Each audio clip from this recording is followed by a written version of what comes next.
नमस्कार। ओम शांति। मैं अनिल कुमार आज आप लोगों के बीच 10वीं वर्ग के संस्कृत द्रुत पाठाय का 24वां पाठ। शीर्षक का नाम है नरस्य, अर्थात मनुष्य का, आदमी का, व्यक्ति का भाव लेकर आया हूं। यह कविता है तो बहुत छोटी, लेकिन इसको सभी धर्मों का संक्षिप्त सार के रूप में भी समझे तो अतिशयोक्ति नहीं होगी। मानव जीवन के कल्याण हेतु इसमें जो पंक्ति लिखे गए हैं वह बहुत ही प्रभावशाली है और अनुकरणीय है।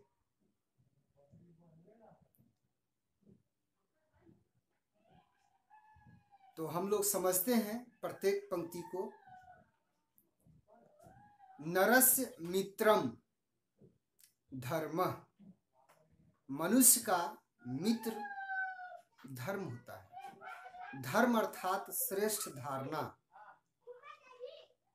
और वही श्रेष्ठ धारणा जो हम लोग जीवन में अपनाते हैं उसके आधार पर हमारा संस्कार बनता है, और उसी संस्कार को लेकर के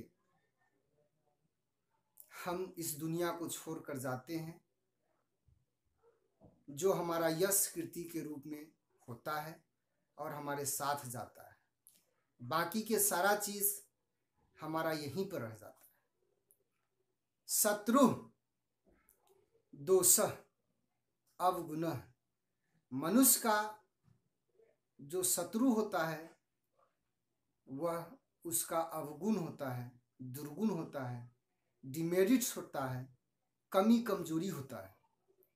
आभूषणम नरस्य आभूषणम, मनुष्य की जो शोभा है, आभूषण है, जिससे उसका व्यक्तित्व निखरता है, वह है सद्वाणी। हम लोग सोने चांदी के या विभिन्न प्रकार के महंगे जेवरात को पहनते हैं, उससे हमारा रूप तो देखने में सुंदर लगता है, लेकिन हमारी वाणी यदि अच्छी नहीं हो तो किसी आदमी की सुंदरता वास्तविक सुंदरता नहीं होती है। इसलिए इसमें कहा गया है कि मनुष्य का जो आभूषण है वह उसकी सद्वाणी है।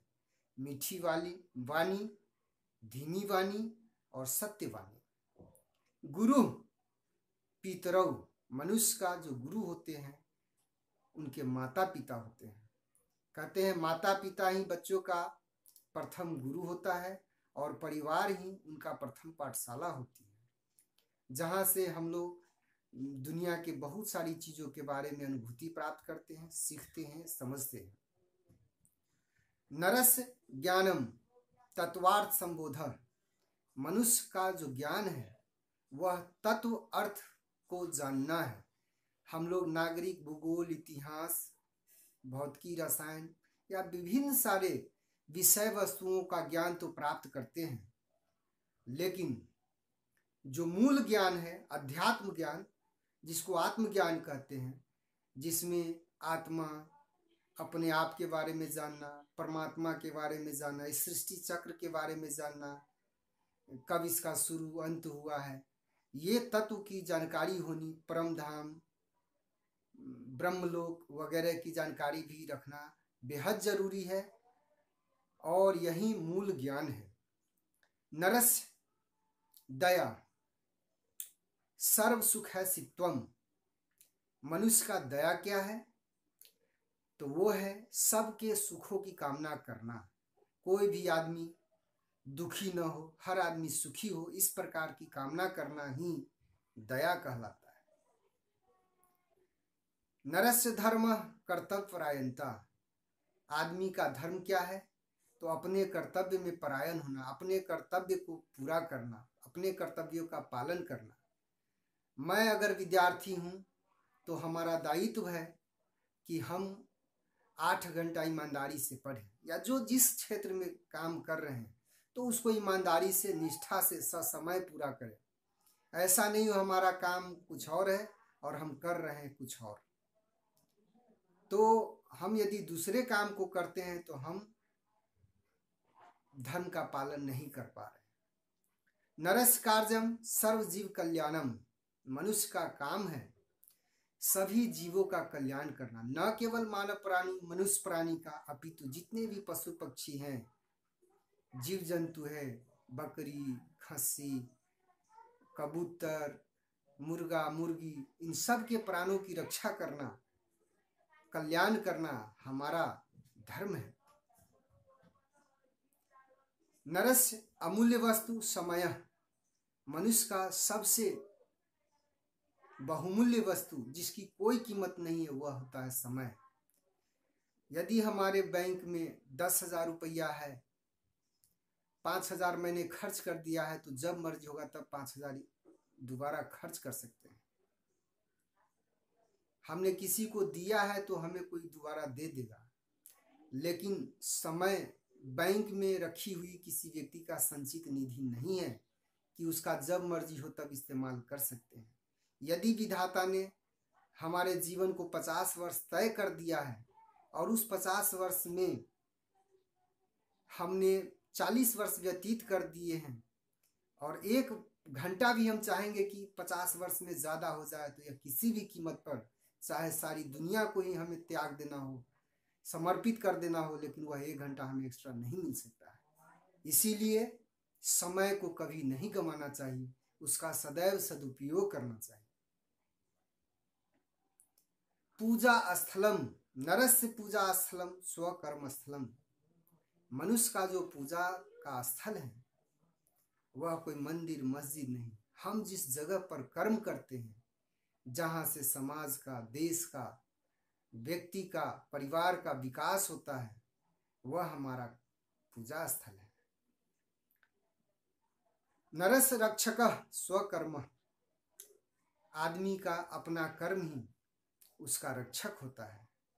इसीलिए हमें अपने कर्म को श्रेष्ठ बनाना चाहिए, आदर्श बनाना चाहिए, निर्विकारी बनाना चाहिए, विकार रहित, दोष रहित बनाना चाहिए।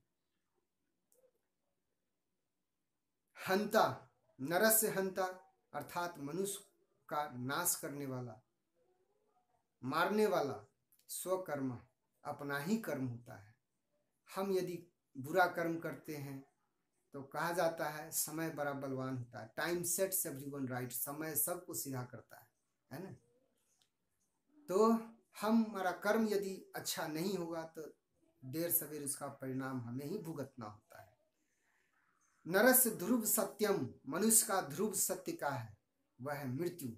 चाहे कोई अमीर हो, गरीब हो, छोटा हो या बड़ा हो, सामान्य हो या विशिष्ट हो, किसी भी जाति वर्ग का हो, किसी भी लिंग का हो, यह ध्रुव सत्य है कि मौत सबको आना है। जिसने भी इस प्रकृति में जन्म लिया है उसका अंत तय है। इसलिए इससे कोई बच नहीं सकता है, यह ध्रुव सत्य है। अतः हमें अपने जीवन को सार्थक बनाना चाहिए। नरस आलोचनम, आत्मालोचनम, मनुष्य की आलोचना वह है आत्मालोचना। यदि निंदा भी करना हो, हम लोग क्या करते हैं, हमेशा जहाँ बैठते हैं कहीं न किसी भी दुकान पर किसी न किसी का पर चिंतन करते हैं, उसके अवगुणों की, उसकी बुराइयों के बारे में उसकी निंदा करते रहते हैं।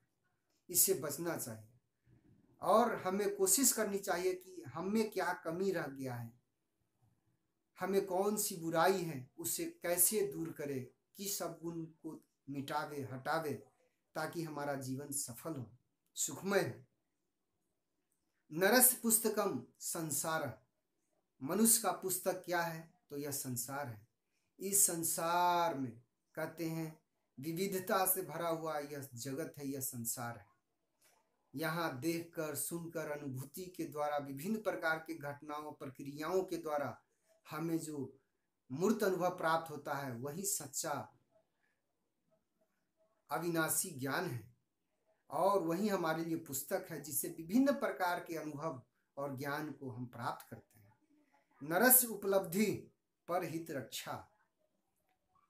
आज हम और हमारे समाज की जो मनोदशा है, कितना धन हमने अर्जित किया, कितनी गाड़ी खड़ा कर ली, विभिन्न प्रकार से,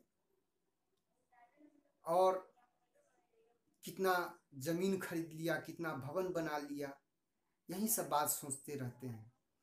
लेकिन हमारे धर्म ग्रंथों में कहा गया है कि अपने जीवन काल में हमने कितना हितों की रक्षा, कितना प्राणियों के कल्याण की बात की, कितने लोगों के हितों की रक्षा की, है ना। और जितना हमने दूसरों के हितों के लिए काम किया है, वही हमारे लिए उपलब्धि है, वही हमारा यश कीर्ति का आधार है। नरस्य व्याधि हृदय परिताप। मनुष्य की बीमारी क्या है? तो वह है हृदय परिताप, हृदय का जलन, ईर्ष्या द्वेष की भावना। बड़ा ही सुप्रसिद्ध कहावत लिखा हुआ हम लोग पाते हैं कि आज इस दुनिया में लोग जितना अपने दुख से दुखी नहीं है, उतना दूसरे के सुख को देखकर दुखी है। तो हमारे हृदय में यदि किसी के प्रति ईर्ष्या है, द्वेष है, बदले की भावना है, जलन है, तो निश्चित रूप से हम बीमार हैं। अतः इस बीमारी को दूर करने का उपाय करना चाहिए। इस प्रकार से इन सार गर्भित पंक्तियों के माध्यम से इस पाठ के भाव को हम लोगों ने समझा। आशा करता हूं कि आप लोगों को यह वीडियो बहुत अच्छा लगेगा, और यदि आपको अच्छा लगता है तो कमेंट भी जरूर कर दीजिए, ताकि हमारा भी हौसला बढ़े, और अपने दोस्तों के बीच आप शेयर कर दीजिए। और अगर आप हमारे चैनल पर नया हैं तो हमारे चैनल को सब्सक्राइब कर दीजिए।